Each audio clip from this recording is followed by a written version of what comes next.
ഞാൻ ഇങ്ങോട്ട് വന്നാൽ കുറച്ചുകൂടി സൗകര്യമാണല്ലോ എന്നെ ഹരാസ് ചെയ്യാൻ.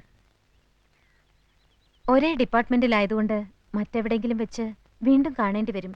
അപ്പോ അവിടെ ഈ പക കാണിക്കാതിരുന്നാൽ ഉപകാരമായിരിക്കും. ഇപ്പൊ ഇവിടെ വെച്ച് എല്ലാ ദേഷ്യം തീർത്തോളൂ. പുലികൾക്കിഷ്ടം ഇരയെ ഓടിച്ചിട്ട് പിടിച്ച് ആക്രമിച്ച് തിന്നുന്നതാണ്. ഓ, ഇതാരും ഉണ്ണി ആർച്ചയോ? ആർച്ചയുടെ നാവിന്നാണോ കീഴടങ്ങളുടെ ആ സ്വരം ഞാൻ കേട്ടത്? എന്തു പറ്റി ആർച്ചയെ ഊരിവാൾ ഇത്ര വട്ടം നുറയിലോട്ടിടാൻ? പിന്നെന്തുണ്ട് വിശേഷം? നേരാങ്ങള ആരോമൽ ചേകവർക്ക് സുഖമാണോ? ഭർത്താവ് കുഞ്ഞിരാമൻ ഇപ്പൊ എന്ത് ചെയ്യുന്നു? ഓ, ഞാൻ ഓർത്തില്ല. ആണിന്റെ തണൽ ഒതുങ്ങാത്ത ഉണ്ണി ആർച്ചയാണല്ലോ ഇത്. ഏതെങ്കിലും ഒരു ആണിനെ അനുസരിക്കാത്താണല്ലോ ഈ ആർച്ചയ്ക്ക് പറ്റിയ കുഴപ്പം. കൊച്ചേ, പാർലമെന്റിൽ സ്ത്രീകൾക്ക് 33 അല്ല 99% സംവരണം ഏർപ്പെടുത്തിയാലും ആണെപ്പോഴും ആണ് തന്നെ. അതോർത്തോളൂ. ഞങ്ങളോട് മതി. എന്ത് മതിയെന്ന്? വീട് തേടി വന്ന ഒരു സ്ത്രീയോട് ഇനിയും ഒറ്റ അടി വെച്ചെന്നുണ്ടല്ലോ എന്നെ പോലീസിൽ പിടിപ്പിക്കുകയും നിന്നെ ആഫീസിലിട്ട് പൂട്ടുകയും ചെയ്ത് ഇവളോട്. അതൊക്കെ കഴിഞ്ഞില്ലേ സാഗറെ? ഓ, കഴിഞ്ഞോ? ഞാനത് അറിഞ്ഞില്ല. രാമകൃഷ്ണ, നിന്റെ ഉള്ളിൽ ഒരു പെൺകോന്തൻ ഒളിഞ്ഞിരിപ്പുണ്ട്. എനിക്കത് മനസ്സിലാവും. പക്ഷെ സ്ത്രീ എന്റെ ആജന്മ ശത്രുവാണ്. ആ ശത്രുവിന്റെ മേൽ നിങ്ങൾ വിജയം നേടി കഴിഞ്ഞില്ലേ? എനിക്ക് വിജയിച്ച മാത്രം പോരാ, ശത്രുവിനെ കട്ടിച്ച് കേറി താണ്ടവ നൃത്തം ചെയ്യണം. എന്ത് വേണമെങ്കിലും ആകാം. പക്ഷെ ഉച്ചയ്ക്ക് മുമ്പ് ഞാൻ വീടൊഴിഞ്ഞു പോവും. എല്ലാം അതിനു മുമ്പായാ നന്ന്. ഇല്ല മാഡം, ഈ സാഗർ ഒരു നിർത്തടാ. നീ എനിക്ക് സർട്ടിഫിക്കറ്റ് ആയിരുന്നോ? ഞാൻ പാവല്ല, ഞാൻ ഭയങ്കര വൃത്തിയായിട്ടവനാണ്. എല്ലാത്തിനും ഒരിക്കൽ കൂടി ഞാൻ ക്ഷമ ചോദിക്കുകയാണ്. അയ്യോ, അതൊന്നും സാരമില്ലെന്നേ. കാപ്പി കൂടി കഴിഞ്ഞില്ലെങ്കിൽ ഞാൻ ക്ഷണിക്കാം. നമുക്ക് സുഹൃത്തുക്കളായി പിരിയാം.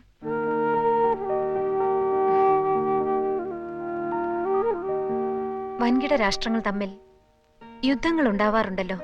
പിന്നീട് അവരൊരു മേശയ്ക്ക് ചുറ്റുമിരുന്ന് സന്ധി സംഭാഷണങ്ങൾ നടത്താറുമുണ്ട്. മിസ്റ്റർ സാഗറിനെയും ഞാൻ കാപ്പി കുടിക്കാൻ ക്ഷണിക്കുന്നു.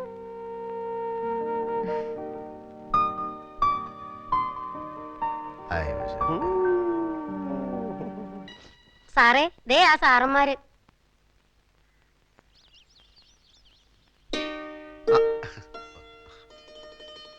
വരൂ വരൂ. Thank you so much. വരൂന്ന് വിചാരിച്ചതല്ല. സമാധാനമായി. അകത്തോട്ടിരിക്കാം. ത്രേസ്യമ്മേ, ബ്രേക്ക്ഫാസ്റ്റ് റെഡിയല്ലേ? വരൂ, കഴിക്കൂ. പെട്ടെന്നുള്ളൊരു വട്ടമേശ സമ്മേളനം ആയതുകൊണ്ട് കാര്യമായിട്ടൊന്നും ഉണ്ടാക്കാൻ പറ്റിയില്ല. ആളൊരു ഭക്ഷണപ്രിയനാണെന്ന് ശരീരം കണ്ടാൽ അറിയാം. മാഡം, ഇത്ര സിമ്പിൾ ആണെന്ന് ഞാൻ അറിഞ്ഞില്ല. സത്യത്തിൽ ഞങ്ങളാണ് ക്ഷമയോദിക്കുന്നത്. ഞങ്ങളല്ല, താൻ. ഞങ്ങൾ നോവലിസ്റ്റുകൾ ഒരു കഥാപാത്രത്തെ സൃഷ്ടിക്കുമ്പോൾ കഥാപാത്രത്തിന്റെ പ്രവൃത്തിയിലൂടെ, കഥാപാത്രത്തിന്റെ സംസാരത്തിലൂടെ ഒരു സ്വഭാവം വരച്ചു കാട്ടും. കഥ ഏതൊക്കെ വഴിത്തിരിവുകളിലൂടെ കടന്നുപോയാലും കഥാപാത്രത്തിന്റെ അടിസ്ഥാന സ്വഭാവം ആദ്യാവസാനം ഒന്ന് തന്നെയായിരിക്കും. അങ്ങനെ ഒരു ലോജിക് മാഡത്തിന്റെ സ്വഭാവത്തിൽ കാണാനില്ല. ഈറ്റപ്പിലെ പോലെ ചാടിക്കടിക്കും, അടുത്ത നിമിഷം മാൻപേടയാകും. What is this? ഈ ലോകത്തുള്ള കോടിക്കണക്കിന് ആളുകളുടെയും മനസ്സ് പഠിച്ച ആളാണോ ഒരു നോവലിസ്റ്റ്? എന്നല്ല, പിന്നെ എനിക്ക് ഈ കഥാപാത്രത്തെ ഒന്ന് പഠിച്ചാൽ കൊള്ളാമെന്നുണ്ട്. പഠിപ്പിച്ചാലും അത് പഠിക്കാനുള്ള കഴിവ് തനിക്കുണ്ടെന്ന് തോന്നുന്നില്ല. സ്ത്രീ തന്റെ ആജന്മ ശത്രുവാണെന്ന് പറഞ്ഞല്ലോ. തന്റെ അമ്മ തന്റെ ശത്രുവാണോ? പെങ്ങള് ശത്രുവാണോ? അതോ അമ്മ പെങ്ങന്മാരൊന്നും ഇല്ലാത്തവനാണോ താൻ? തന്റെ പൈങ്കിളി നോവലിലെ ഏതു നേരവും ദിവാസ്വപ്നം കണ്ടുകൊണ്ട് നടക്കുന്ന വിഡ്ഢിക്കോതയല്ല യഥാർത്ഥ സ്ത്രീ. ഒരു പുരുഷനും യഥാർത്ഥ സ്ത്രീ അറിയില്ല, അവളുടെ മനസ്സറിയില്ല. IAS കാരനായ കളക്ടർ മുൻപിൻ നോക്കാതെ എന്നെ സസ്പെൻഡ് ചെയ്തു. കാരണം സ്ത്രീ അറിയാനുള്ള പഠിത്തം ആ ഇഡിയറ്റിനുമില്ല. എന്തുകൊണ്ട് ഞാൻ ഇയാളെ പൂട്ടിയിട്ടു? പൂട്ടിയിടുമ്പോ എന്റെ മനോവികാരം എന്തായിരുന്നു? അത് ചോദിക്കാനുള്ള ബുദ്ധി പോലും അയാൾക്കില്ല. കഥാപാത്രത്തെ പഠിക്കാൻ ഇറങ്ങിയിരിക്കുന്നു. പഠിപ്പിക്കാടോ, പഠിപ്പിക്കാം എല്ലാരെയും. I am a self-made woman. ഒരുത്തന്റെ ഔദാര്യം ഇല്ലാതെയാണ് സ്വയം ഈ നിലയിലെത്തിയത്. ആരും എന്നെ തോൽപ്പിക്കാൻ ഞാൻ സമ്മതിക്കില്ല. എന്റെ തോൽവി ആഘോഷിക്കാൻ ഞാൻ അതിലും ഭേദം മരണമാണ്. എന്റെ മരണമാണ് നിങ്ങൾ ആഘോഷിക്കേണ്ടത്. മരിക്കാം, മരിക്കാൻ ഞാൻ. Yes, I'll kill myself. മരിക്കാൻ ഞാൻ, മരിക്കാം. രാമകൃഷ്ണ, എന്റെ കാശത്തുമ്പ എന്ന നോവലിലെ നായിക രാഗിനെ പോലെ വെയിൻ കട്ട് ചെയ്ത് മരിക്കാനുള്ള പുറപ്പെടാൻ തോന്നുന്നു. നീ കത്തി പിടിച്ചു വാങ്ങ. കത്തി വെയിൻ കട്ട് ചെയ്ത് തഹസിൽദാർ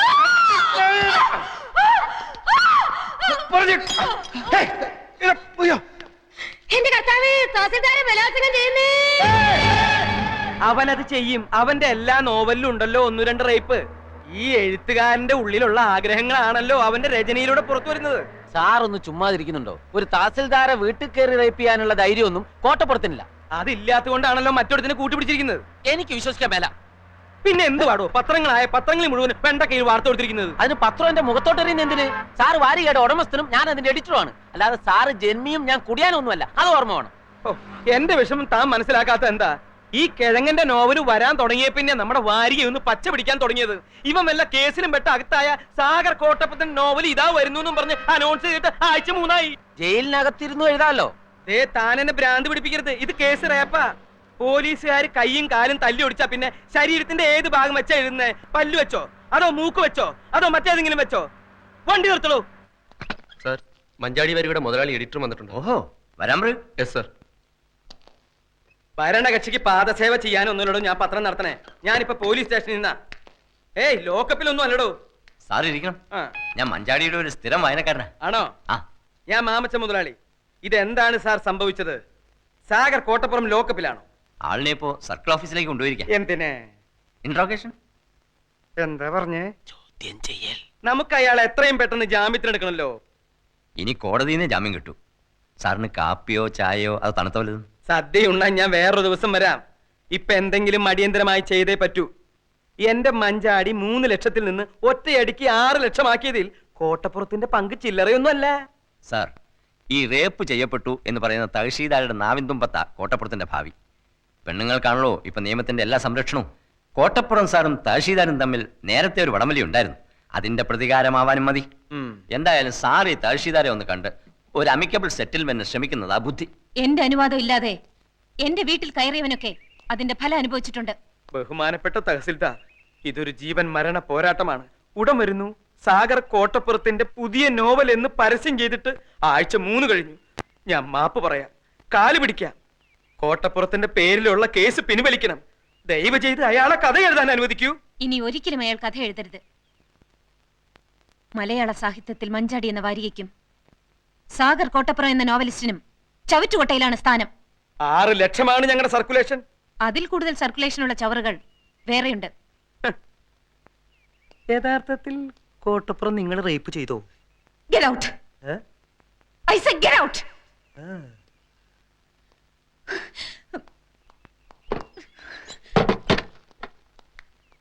ഇവളെ ഒരു തവണയല്ല പല തവണ റേപ്പ് ചെയ്യണം.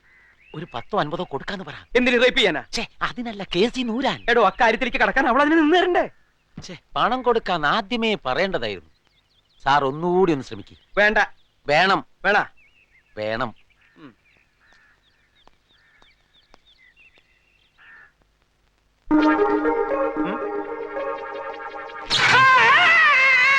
സാറേ,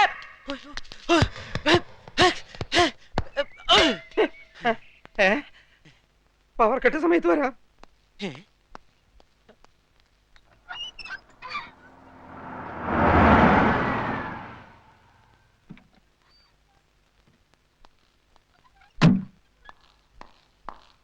ആ, എപ്പോ വന്നു?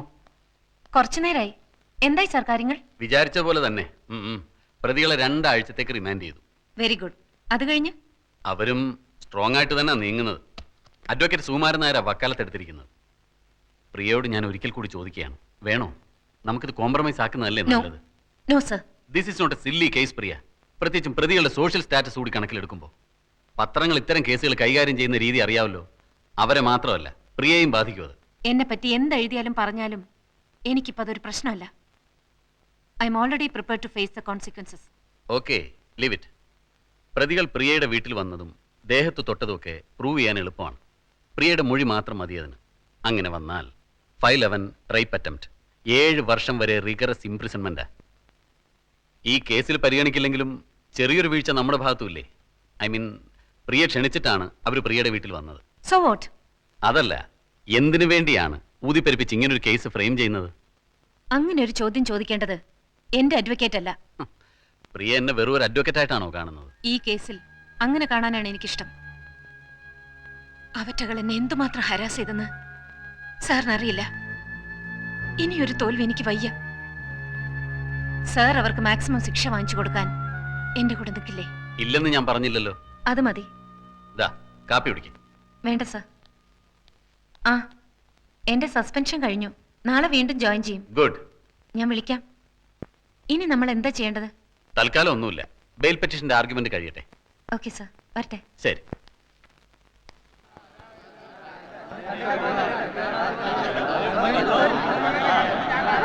ഓണടിക്കണോ താൻ? മാറിക്കാണു. ഇതെന്തത്ര ജനത്തിരക്ക് വക്കീലേ? തഹസിൽദാർ ബലാത്സംഗ കേസിലെ പ്രതികളെ കാണാനുള്ള തിരക്കാവൂടെ? കർത്താവേ, കോട്ടപ്പുറത്തിന് എല്ലാവരും കൂടി കൈകാര്യം ചെയ്യാവോ? ഏയ്, പോലീസുകാരുണ്ടാവല്ലോ കൂടെ. ഉവ്വല്ലേ, എന്നാ ഇറങ്ങ്.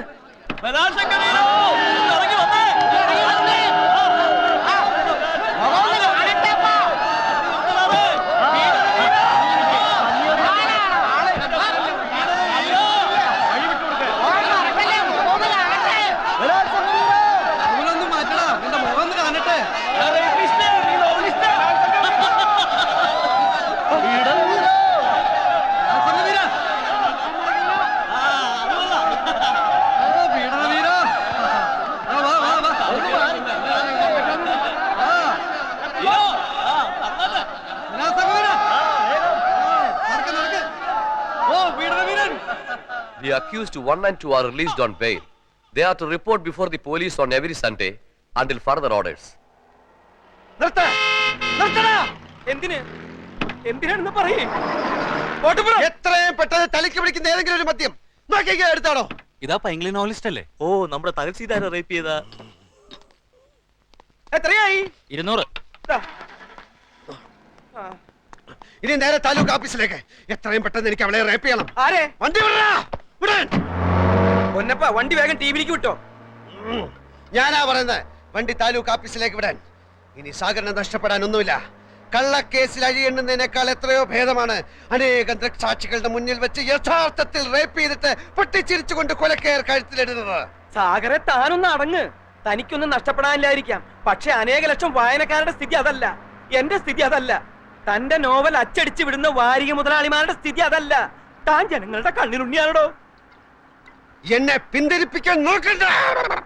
എന്നെ ഓർത്തെങ്കിലും താൻ അതിക്രമം ഒന്നും കാണിക്കരുത്. താൻ ഈ കേസിൽ പെട്ടു എന്ന് അറിഞ്ഞ അന്ന് മുതൽ ഈ മാമച്ചൻ ഉണ്ടിട്ടില്ല, ഉറങ്ങിയിട്ടില്ല. കാരണം താൻ വലിയൊരു കലാകാരനാ. ജാമ്യത്തിലിറക്കാൻ എത്ര ലക്ഷം വേണമെങ്കിലും ചെലവാക്കാന്ന് ഞാൻ വക്കീലിനോട് പറഞ്ഞു. അതാ സാഗര യഥാർത്ഥ സ്നേഹം. അങ്ങനെ സ്നേഹം ഉണ്ടെങ്കിൽ ഇയാൾ എന്റെ ഇഷ്ടത്തിന് നിൽക്കണം. ഞാൻ നിൽക്കും, തന്റെ കൂടെ നിൽക്കും. ഒരു 2 ദിവസം കൂടി കഴിഞ്ഞോട്ടെ. അതെന്തിന്? ഇത്രയും ദിവസം ജയിലിൽ കിടന്ന് താൻ ക്ഷീണിച്ചിരിക്കുക. നന്നായിട്ടൊന്ന് റേപ്പ് ചെയ്യാനുള്ള ആരോഗ്യം തനിക്കിപ്പില്ല. അത് ഇയാള് പറയരുത്. അവളോടുള്ള വൈരാഗ്യം മൂത്ത് മൂത്ത് ഞാനൊരു സിംഹമായി മാറിയിരിക്കുക.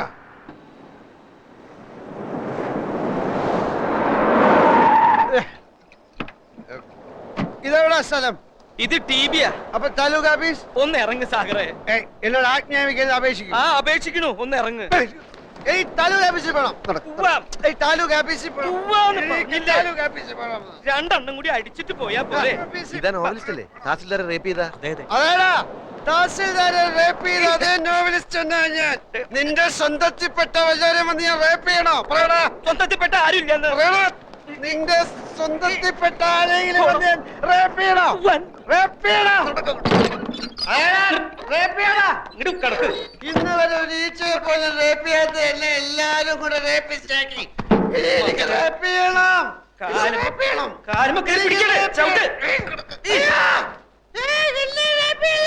എനിക്ക് റേപ്പ് ചെയ്യണേ.